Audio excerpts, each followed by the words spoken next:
I'm Judith, 35, standing at the edge of my hometown after 20 years away. My boots crunch on familiar gravel, but I'm a stranger here. My sister Sophie's face beams from theater posters, her name echoing in every diner. She's the star basking in applause while I'm the ghost who left for the military, my medals hidden in my bag. I came back carrying a secret one that'll shake this sleepy town. A chopper's coming, and a salute will silence them all. Ever felt like you don't belong where you're from? Tell me where you're watching from below, and if this hits home, give a like and subscribe to hear what happens next. The sun dipped low as I walked down Main Street, my duffel bag slung over my shoulder, heavier than it should have been. The town smelled of fresh-cut grass and barbecue, same as when I was a kid. I passed the old bakery, its sign chipped but still boasting the best pecan pie. My stomach twisted not from hunger, but from the ache of being back. I'd pictured this moment for years, deployments stretching endless, my letters home filled with hope for a warm welcome. Now I was here, and it felt wrong. I turned onto Elm, where my parents' house stood, a two-story colonial with peeling white paint. A crowd spilled across the lawn, string lights twinkling above picnic tables. Sophie's play premiere was tonight, and the whole town seemed to be celebrating already. I spotted Mom Frances in a floral dress, her laugh carrying as she hugged a neighbor. Dad Harold stood beside her, sipping a beer, his gray hair catching the light. They looked happy, proud, like they belonged to this moment. I adjusted my cap, my uniform tucked away in my bag. I didn't want to show up looking like a soldier, not yet. I wanted them to see me first, just Judith. I took a breath, steadying myself, and walked up the gravel path. My boots crunched louder than I meant, but no one turned. Frances was mid-story, her hands waving, talking about Sophie's lead role. I caught her eye and smiled, my heart thumping. "Mom," I said softly, stepping closer. She glanced over, her smile faltering for a split second. "Judith, you're early." Her voice was polite but clipped, like I'd interrupted her. She turned back to the neighbor, picking up her story. My chest tightened. I'd been gone 20 years, and that's all I got. Harold noticed me next, his brow furrowing. 20 years, and you picked today to show up," he said, half laughing like it was a joke. But it landed like a slap. He tipped his beer toward the house. "Sophie's inside getting ready." "Big night," I nodded, swallowing the lump in my throat. The crowd buzzed around me, their chatter about Sophie's talent drowning out my thoughts. I slipped through the screen door, the familiar creak of it tugging at memories of summer nights. Inside, the house smelled of lavender and old wood, unchanged since I was 15. I found Sophie in the dining room, surrounded by mirrors and makeup, her costume shimmering under the chandelier. She was brushing blush across her cheeks, her eyes focused, radiant. She looked like she belonged on a magazine cover. "Sophie?" I said, my voice softer than I meant. She glanced up, her smile quick but distracted. "Judith, you made it." She stood, giving me a brief hug, her perfume sharp and floral. "Can we catch up later? I'm about to go on, and I'm a mess of nerves." Her tone was light, but it felt like a door shutting. I nodded, forcing a smile. "Sure, go shine." She didn't catch the crack in my voice. I stepped back, my duffel still in hand, feeling like an extra in her show. I wandered to the living room, where old photos lined the mantel. Sophie's face was everywhere, her theater awards gleaming. I searched for a trace of me, a picture from before I left, but found nothing. My letters, the ones I'd sent from dusty bases, they even read. I reached into my pocket, fingers brushing an old photo of me and Sophie, 10 and 12, grinning in a tree fort we built. I held it tight, my thumb tracing our smiles. The screen door slammed, and Lois, Sophie's friend since grade school, walked in. She was all business, in a blazer, her hair pulled tight. "You're the soldier sister, right?" she said, her eyes scanning me like I was a curiosity. I forced a laugh, but it came out hollow. "Guess I've been gone a while," I said, my voice steady despite the sting. Lois tilted her head, studying me. "She's got a lot on her plate, you know. This town lives for her shows." She paused, then added, "Your parents, too. They bank on her keeping this place alive." There was an edge to her voice, like she knew something I didn't. I wanted to ask, but the doorbell rang and she was gone, swept back into Sophie's orbit. I stood alone, the photo in my hand, feeling heavier. Had I been wrong to expect more, I'd carried this family in my heart through every mission, every sleepless night. But here I was, just a guest, my return an afterthought. Something wasn't right, and it was starting to sink in. The kitchen light flickered, casting shadows across the counter where I stood, the pitcher of tea forgotten.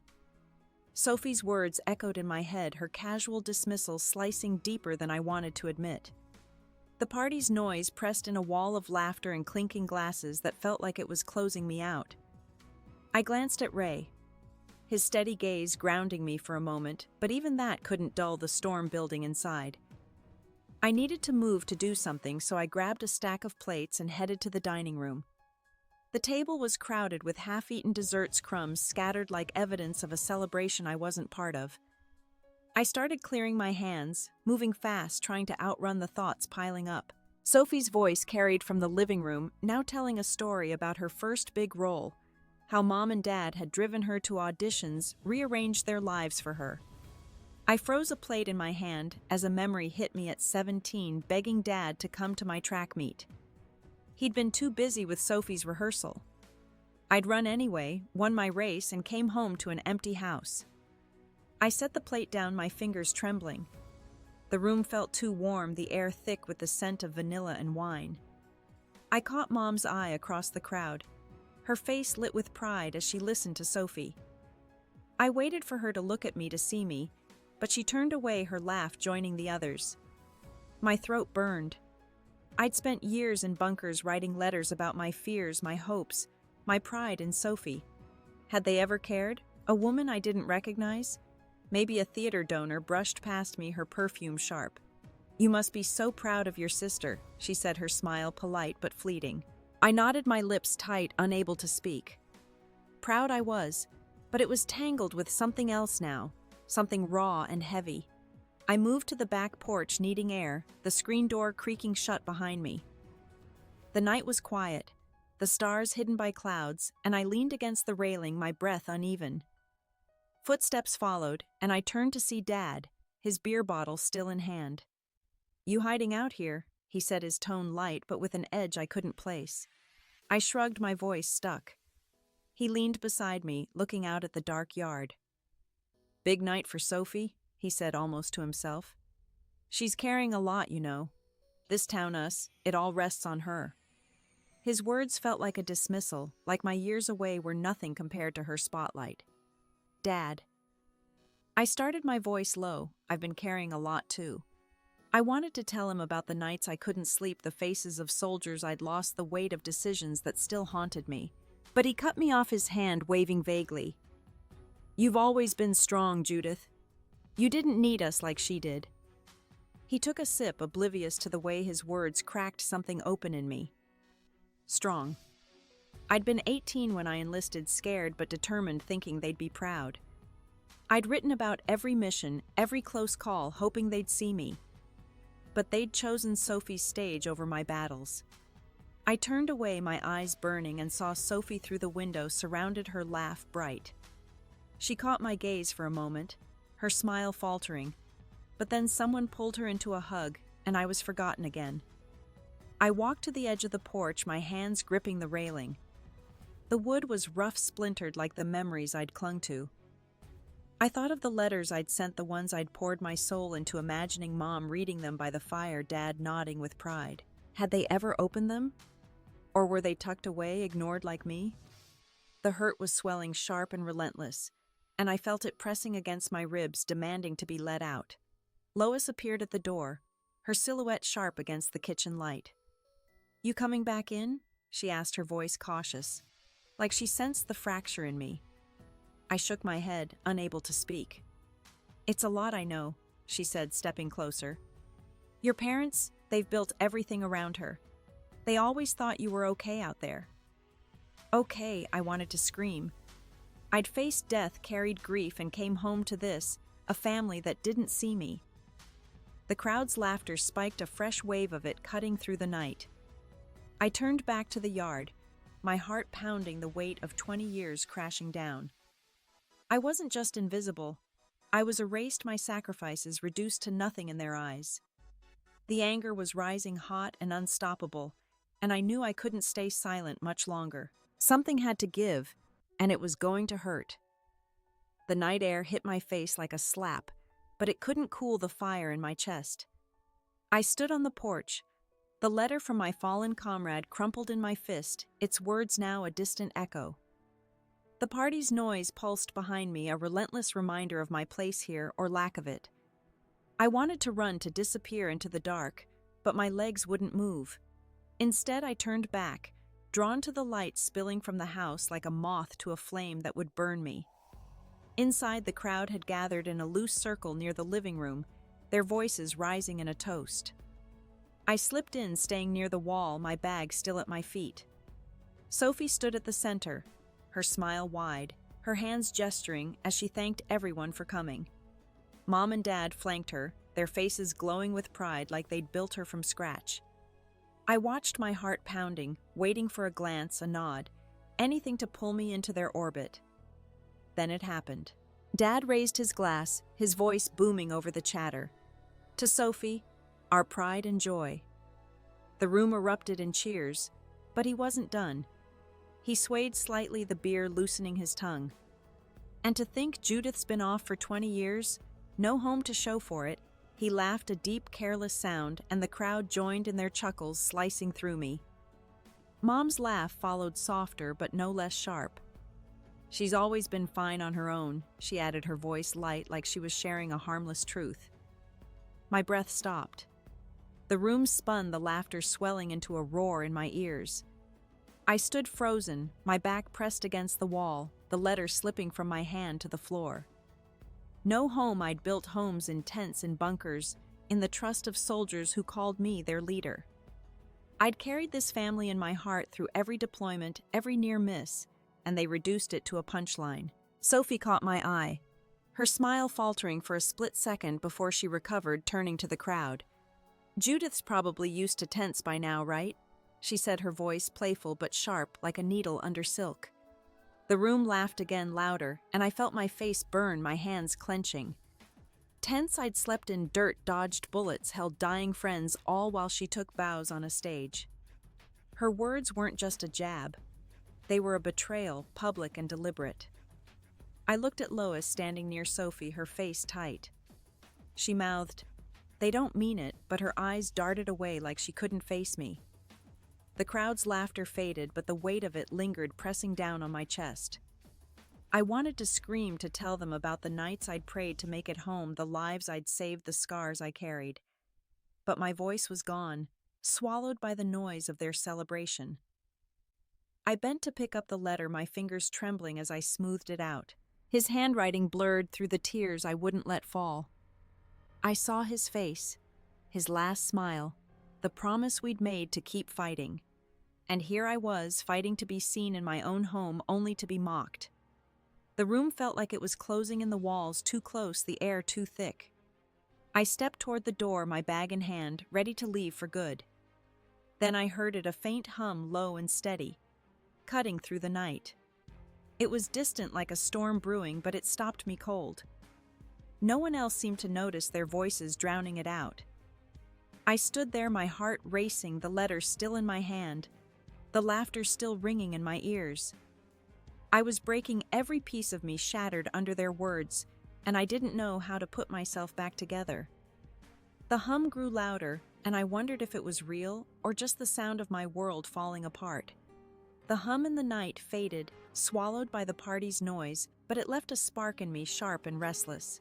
I stood on the porch, the crumpled letter from my fallen comrade still in my hand, my bag heavy at my feet. Their laughter, Dad's careless joke, Mom's chuckle, Sophie's cutting remark burned in my chest, each word a weight I couldn't carry anymore. I'd spent 20 years fighting for others, for my country, for my unit.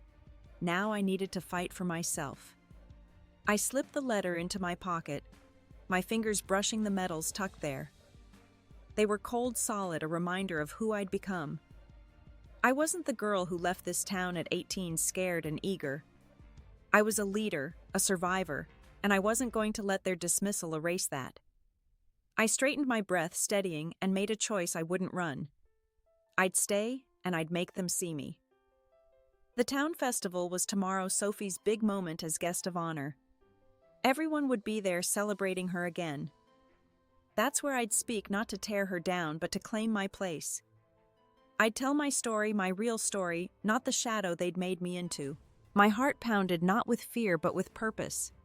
I needed help, though, someone who understood what I'd carried. I pulled out my phone, my hands steady now, and scrolled to Ray's number. I'd met him at the theater, the veteran with kind eyes, who saw what my family didn't. He'd given me his contact after our talk, saying, "Call if you need an ally." I hesitated, my thumb hovering, then dialed. He picked up on the second ring. "Judith. You okay?" His voice was warm, grounded, like he'd been expecting me. "I need to do something," I said, my voice low but firm. "Tomorrow at the festival. I want to speak, to tell them who I am."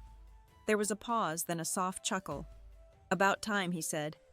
"I know some folks who'd back you up. Veterans group in town. They'd be proud to stand with you."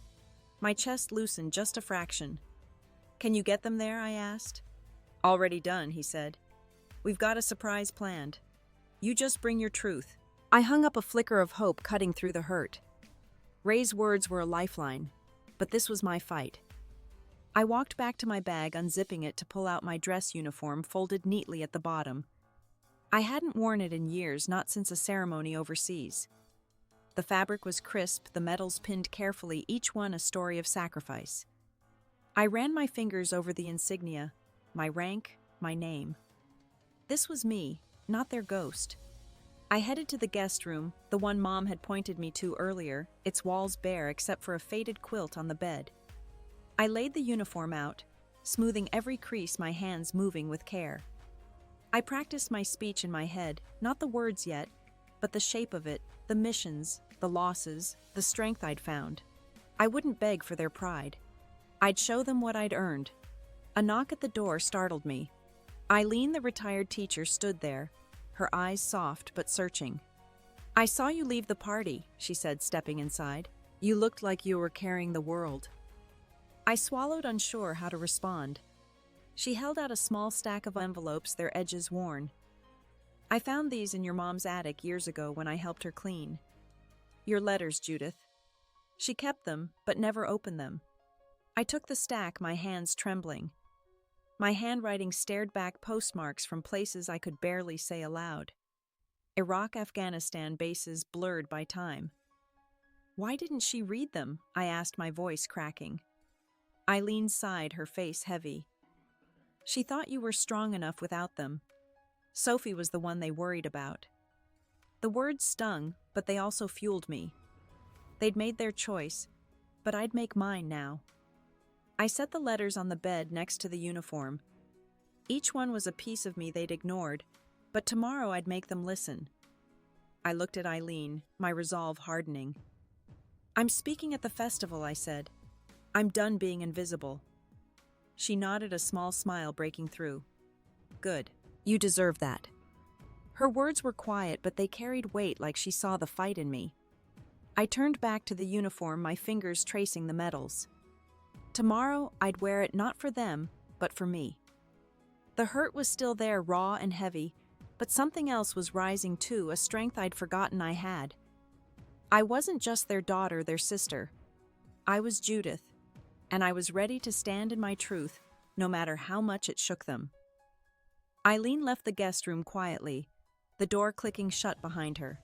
I stood alone, staring at the stack of unopened letters next to my dress uniform, their edges yellowed from time.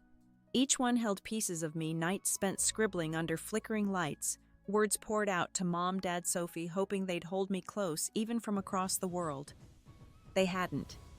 But that didn't matter anymore. I wasn't here to beg for their love. I was here to stand in my own. I sat on the bed, the quilt soft under my hands, and pulled out a small notebook from my bag. It was worn, its pages filled with notes from missions, reminders of lives saved, lessons learned. I flipped to a blank page and started writing my speech. Not the polished kind, but the raw truth. I wrote about the first time I led a convoy, my voice shaking as I gave orders. I wrote about the soldier who didn't make it home, his hand in mine as he faded. I wrote about the pride I felt not for glory but for keeping my team alive. These were my stories. Not Sophie's stage, and they deserve to be heard. The words came slowly at first, then faster, my pen scratching in the quiet. I didn't want to hurt them, not really, but I needed them to see me not as the sister who left, but as the woman who'd carried worlds they'd never know. I paused, my eyes drifting to the uniform. The medals gleamed faintly in the lamplight, each one a moment I'd survived. I'd wear them tomorrow, not as a show, but as proof of who I was. I stood and slipped into the bathroom, splashing cold water on my face. The mirror showed tired eyes, but there was something new in them, a fire I hadn't seen in years. I wasn't the girl who'd left this town unsure and searching. I was a leader, a general, someone who'd faced fear and kept going. Tomorrow at the festival, I'd show them that. Not for their approval, but for me. I headed downstairs, the house quieter now, the party winding down. A few stragglers lingered in the living room, their voices low. I found Ray outside, sitting on the porch steps, a thermos of coffee in his hands. He looked up as I approached, his flannel shirt rumpled from the long night. "Got your speech ready?" he asked, his voice steady but warm. "Working on it," I said, sitting beside him. The steps were cool, grounding me. "I just want them to understand, not to make them feel bad, but to make them see." He nodded, taking a sip from his thermos. "They will. And if they don't, you've got us. The veterans group is ready. We're bringing something big tomorrow, something to make sure you're heard." I raised an eyebrow, curious, but he just smiled, a glint in his eye. "You'll see," he said. "Focus on your words. We'll handle the rest." His confidence steadied me like a hand on my shoulder. I leaned back, looking at the stars peeking through the clouds. For the first time since I'd come home, I felt a flicker of strength, not just the kind that got me through missions, but the kind that would carry me through tomorrow. Back in the guest room, I pulled out a small wooden box from my bag, one I'd carried through every deployment. Inside was a single dog tag, not mine, but from a friend who'd saved my life once taking a hit meant for me. I held it, the metal cool against my skin, and closed my eyes. His voice came back rough but kind, telling me to keep going, to never let anyone dim my light. I tucked the dog tag into my uniform pocket next to the medals. It would be with me tomorrow, a reminder of why I fought. I sat back on the bed, my notebook open, and kept writing. The words were coming easier now, each one a step toward reclaiming my place. I wrote about the weight of leading, the fear of failing, the quiet pride of coming through. I wrote about coming home, hoping for family, only to find silence. But I also wrote about this moment, this choice to stand tall anyway. The house was silent now, the last guests gone. I stood and walked to the window, looking out at the dark yard. My reflection stared back, sharper, stronger. Tomorrow I'd walk onto that festival stage, not as Sophie's sister, not as Mom and Dad's afterthought, but as Judith, whole and unbroken. I closed the notebook, my fingers steady, and turned off the lamp. The room went dark, but I felt a quiet power rising like a tide I couldn't stop. I was ready. The festival morning broke clear, the sun sharp over the town square. I stood at the edge of the crowd, my dress uniform crisp against my skin, the dog tag and medals heavy in my pocket. Sophie was on stage, her voice ringing out, thanking the town for their love. The crowd clapped, their faces bright, but I felt steady, my notebook tucked inside my jacket, my speech ready. Ray gave me a nod from the sidelines, his eyes saying it was time. I walked toward the stage, my boots firm on the grass, the weight of every step grounding me. The crowd parted, their chatter fading as they noticed my uniform. Sophie's words slowed, her smile tightening as I climbed the steps. I didn't look at her, not yet. I took the microphone, my hands steady, and faced the sea of faces. Mom and Dad were near the front, their expressions unreadable, caught off guard. "I'm Judith." I started, my voice clear, cutting through the morning air. "Most of you know me as Sophie's sister, the one who left. But I'm here to tell you who I am." The crowd stilled, their eyes fixed on me. I spoke of my first deployment, the heat of the desert, the fear that never left. I told them about the soldier I couldn't save, his blood on my hands, and the ones I did, their faces etched in my memory. My voice didn't waver, though my chest ached with every word. I glanced at Sophie, her face pale, her hands clasped tight. Mom's eyes were wide. Dad's jaw set, but they didn't move. I kept going, telling them about the nights I wrote home, hoping for a reply, and the silence that came instead. I carried this town with me, I said, my voice softening. Every mission, every choice, I carried you. But I came back to find I don't fit here anymore. A murmur rippled through the crowd, soft but growing. I saw Ray in the back, his arms crossed, a quiet pride in his stance. A few others stood near him. Veterans I didn't know, their faces, solemn, nodding as I spoke. One, an older man with a faded cap, raised a hand in salute, and others followed, a silent wave that spread through the crowd. My throat tightened, but I pushed on my words steady. I spoke of the weight of leading, the choices that kept me up at night, the lives that depended on me. I didn't look at my family, but I felt their eyes heavy and searching. The crowd was quiet now, their applause for Sophie a distant memory. I saw a woman in the back wipe her eyes, her husband's arm around her.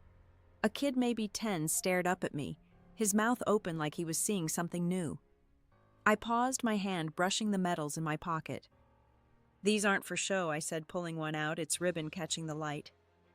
This is for a night we held, a village kept families safe. This one's for the team I brought home. The crowd leaned in their silence, thick, almost reverent. I didn't need their cheers. I needed them to hear me, to know I wasn't just Sophie's shadow. Sophie shifted beside me, her posture stiff, her eyes on the ground. Mom's hand was over her mouth. Dad's face flushed, but they didn't speak. The air felt heavy, like the moment before a storm. I set the medal back in my pocket, my voice steady. I didn't come here to take anything from Sophie, I said. I came to take back what's mine, my story, my place. The crowd was still, their faces, a mix of awe and discomfort. I saw Lois near the stage. Her blazer rumpled, her expression torn. She'd built Sophie's world, but now she looked at me like she was seeing me for the first time. The veterans stood taller, their presence a quiet strength at my back. I felt the shift, the ground moving under me, but it wasn't done. Something bigger was coming, and the air held its breath. I stepped back from the microphone, my hands steady, the air thick with silence. The crowd's eyes lingered, some soft with understanding, others sharp with unease. Sophie stood frozen beside me, her lips parted, no trace of her usual stage glow. Mom's hand dropped from her mouth, her fingers twisting together while Dad stared at the ground, his glass forgotten in his hand. I didn't move, letting the weight of my words settle, my uniform crisp against my skin, the dog tag cool in my pocket. A low rumble cut through the quiet, distant at first, then sharper like thunder rolling in. Heads turned, murmurs rising, but I kept my eyes forward, my breath even. The sound grew, a steady thrum that vibrated in my chest. I knew it before I saw it, a helicopter, its blades slicing the air, descending toward the open field behind the stage. The crowd shifted, their faces a mix of confusion and curiosity, whispers spreading like wildfire.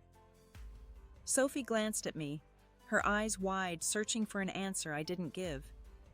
I stayed still, my heart pounding, but my face calm. Ray moved closer to the stage, his nod subtle but sure, like he'd been waiting for this. The chopper landed, dust swirling, and a man stepped out, his uniform sharp, his posture rigid. A colonel, his insignia gleaming in the sunlight.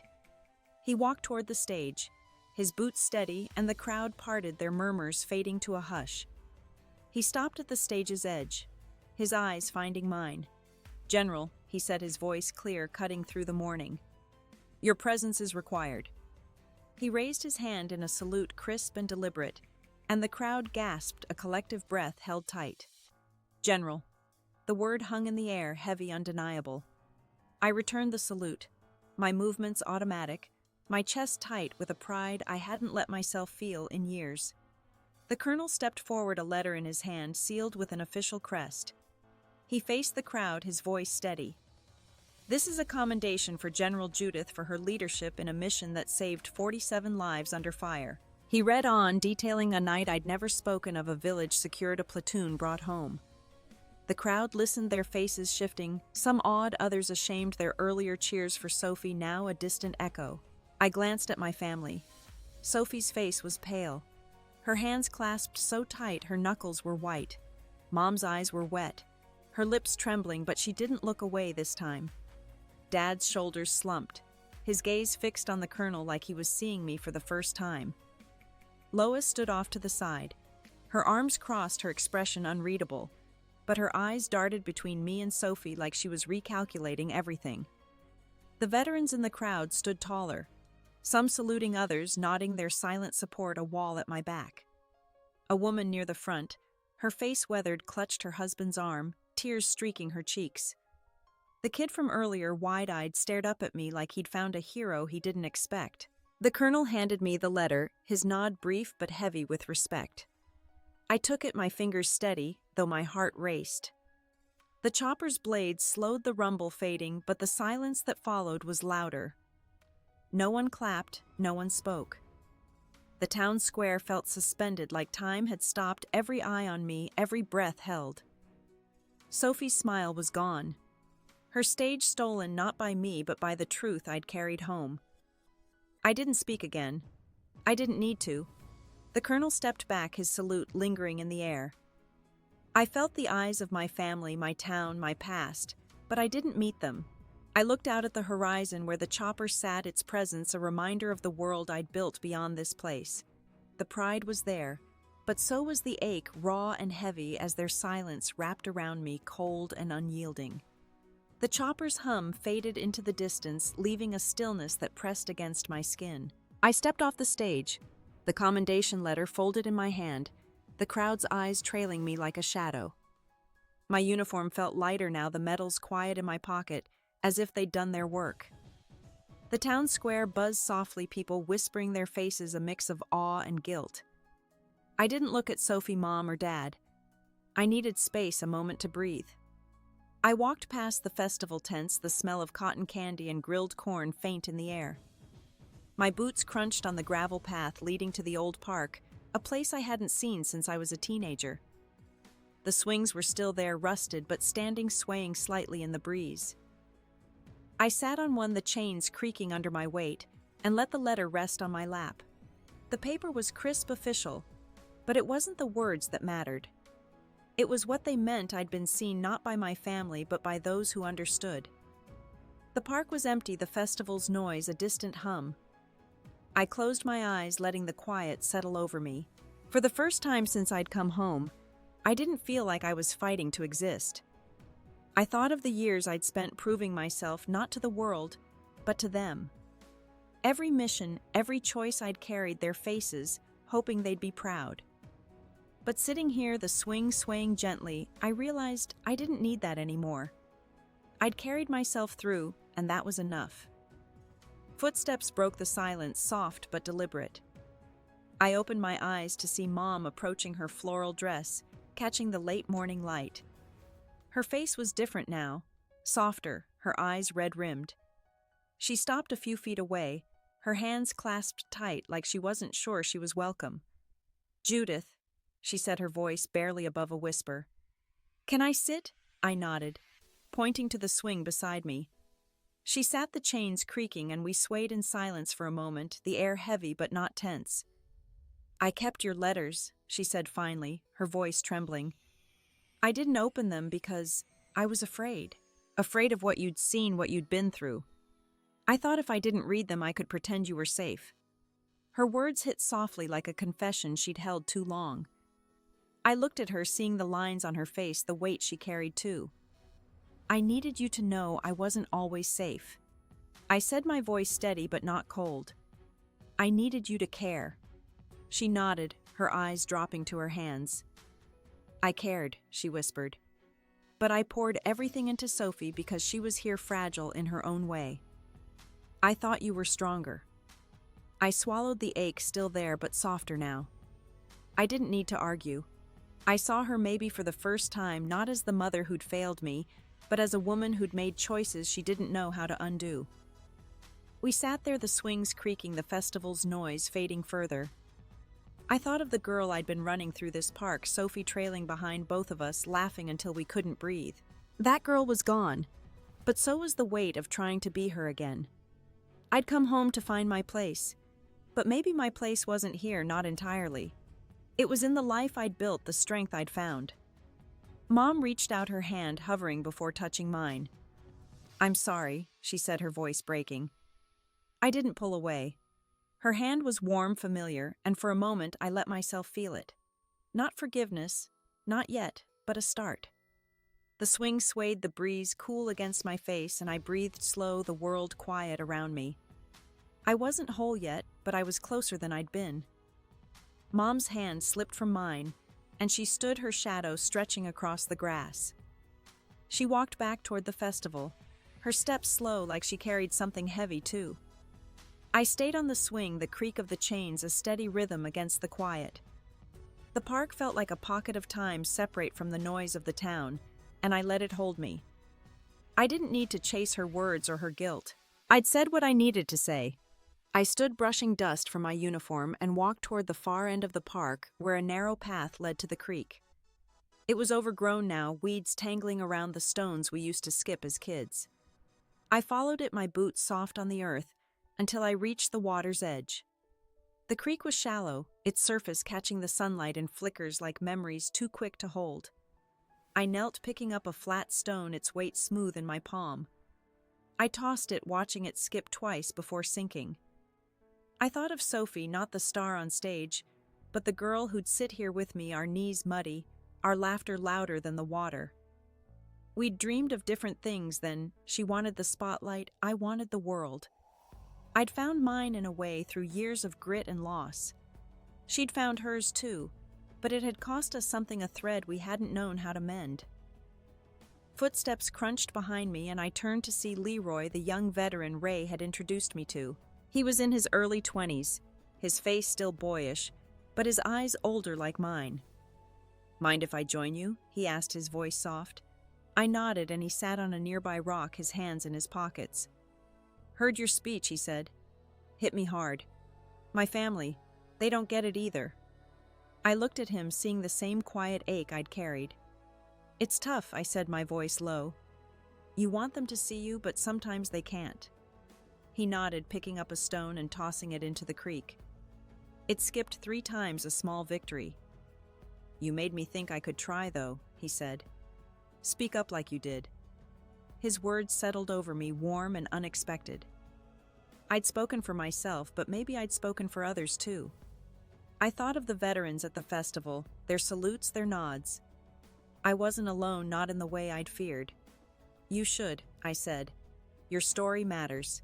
He smiled, a small, real thing, and we sat there, the creek's murmur filling the space between us. I reached into my pocket, pulling out the dog tag I'd carried since that night overseas. It glinted in the light, worn but unbroken. I stood and walked to the creek's edge, my fingers tracing its edges one last time. I didn't need to hold it anymore, not like I had. I set it on a flat stone by the water, a quiet offering to the past. It wasn't letting go, not exactly, but it was making room for something new. The festival's music drifted faintly, a reminder of the world beyond the creek. I thought of Sophie's face on that stage, pale and shaken, and Dad's slumped shoulders. They'd heard me, maybe not in the way I'd wanted, but enough to shift something. I didn't need their pride to stand tall. I'd found that in the desert, in the barracks, in the faces of soldiers who'd trusted me. And now here in this quiet park, I was finding it again. I stood brushing my hands on my uniform, the fabric still crisp despite the day's wait. Leroy stood too, giving me a nod. "You sticking around town?" he asked. I looked at the creek, the water steady and sure. "For now," I said, my voice calm, like I was speaking to myself. I wasn't running anymore. I turned back toward the festival, my steps slow, the air cool against my face.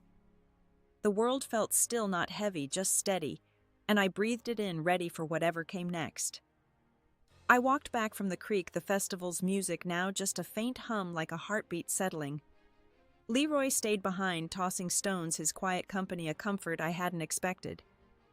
The town square was emptying out, families packing up blankets, vendors closing their stalls. My uniform felt lighter, not because the weight was gone, but because I'd carried it differently now. I'd spoken my truth and the world hadn't ended. It had shifted just enough to let me breathe. I found a bench near the square's edge, its wood worn smooth by years of summers. I sat, the commendation letter still folded in my pocket, its edges soft from my touch. I didn't need to read it again. It wasn't about the words or the title. It was about knowing I'd done enough. I leaned back, the evening air cool against my face, and watched the last of the festival lights flicker off one by one. A shadow moved closer, and I looked up to see Sophie, her dress swapped for jeans, her hair loose.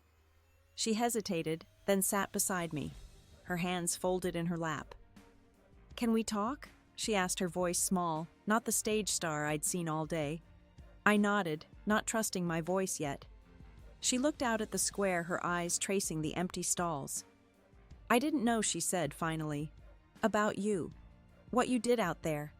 I thought you just left." Her words stung, but they didn't cut like before. I saw her now not as the sister who'd stolen the light, but as someone who'd been shaped by it, just as I'd been shaped by my choices. "I wrote to you," I said, my voice steady. "Every month, sometimes more." She flinched, her hands tightening. "I read some," she admitted. "But I didn't understand. I was so caught up in my world, I didn't see yours." We sat in silence, the kind that wasn't heavy, just full. I thought of the nights I'd envied her, picturing her on stage while I was in the dirt, but I didn't envy her now. I'd found something else, a quiet strength that didn't need applause. "I'm sorry," Sophie said, her voice breaking. "I made it about me, and you were out there, doing that." She gestured vaguely, like she couldn't name what I'd done. I looked at her, really looked, and saw the girl who'd once braided my hair, who'd cried when I left for basic training. "It's okay," I said, and I meant it. Not because it didn't hurt, but because I didn't need her to carry my pain anymore. I'd carried it myself, and I was still standing. She reached for my hand, her fingers tentative, and I let her hold it, the warmth familiar like a piece of home I'd forgotten. The square was nearly empty now, just a few stragglers packing up. I saw Ray in the distance talking with another veteran, their laughter soft but real. He caught my eye and nodded, a small gesture that felt like a promise. I'd found a place here, not the one I'd expected, but one that fit. I stood, Sophie following, and we walked toward the street, our steps slow, like we were learning how to move together again. I stopped by a small oak tree near the square's edge, its leaves rustling in the breeze. It was new, planted since I'd left, its roots still finding their hold. I touched its bark, rough and solid, and felt a quiet settle over me. I wasn't the girl who'd left this town, nor the soldier who'd come back. I was something new.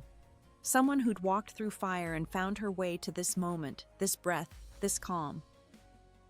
Sophie and I walked in silence, the town square fading behind us, its lights now just a soft glow. The streets were quiet, lined with houses that hadn't changed since I was a kid, their porches lit by lanterns. I felt the weight of my uniform ease, like it was settling into my skin, not just something I wore. Sophie's steps matched mine, slow and careful, like we were both learning how to be sisters again. I didn't need her to be sorry anymore. I needed to keep moving forward. We passed the old diner, its neon sign flickering, and I remembered late nights there with Dad, sharing fries, talking about nothing. He'd been proud of me then, or so I thought. Now I saw him differently, not as the man who'd failed me, but as someone who'd been caught in his own choices just like me.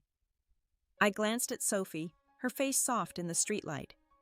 "You staying in town?" she asked, her voice tentative. For a bit, I said, my voice calm. "Got some things to figure out." She nodded like she understood, and for the first time I felt like she might. I thought of Leroy, his quiet hope by the creek, and Ray's steady nod. They'd offered me a place in their veterans group, a chance to mentor others like them. It wasn't the home I'd come back for, but it was something real, something I could build. We reached the house, its windows dark now, the party long over. I stopped at the front gate, my hand resting on the iron latch. I saw Dad's silhouette in the living room sitting alone, his head bowed. I didn't go in. I didn't need to fix him or Mom or even Sophie. I'd spent years carrying their absence, but now I was learning to carry myself instead. That was enough. The next morning I walked to the edge of town where a small cemetery sat under a canopy of oaks. I found the grave I'd been meaning to visit, a simple stone with a name I'd carried for years. My friend, the one whose dog tag I'd left by the creek. I knelt brushing dirt from the stone and spoke softly, telling him about the festival, the chopper, the truth I'd finally shared. I didn't cry. I just sat there, the grass cool beneath me, feeling lighter than I had in years. I stood my boots steady on the earth and looked out at the horizon. The town stretched before me, familiar but different now, like I was seeing it through new eyes. I'd come back expecting a home, but I'd found something else, a way to stand in my own truth, to let go of the need for their pride. I wasn't invisible anymore, not to myself. That was the lesson I'd carry forward. You don't need the world's applause to know your worth. It's in the quiet moments, the choices you make when no one's watching, the strength you find when you keep going. What's a moment that made you realize your own strength? Share it below. I'd love to hear your story. If this journey spoke to you, give it a like, subscribe to hear more, and maybe share it with someone who needs to know they're enough. Thank you for listening, for being here. Here's to finding our own light, one step at a time.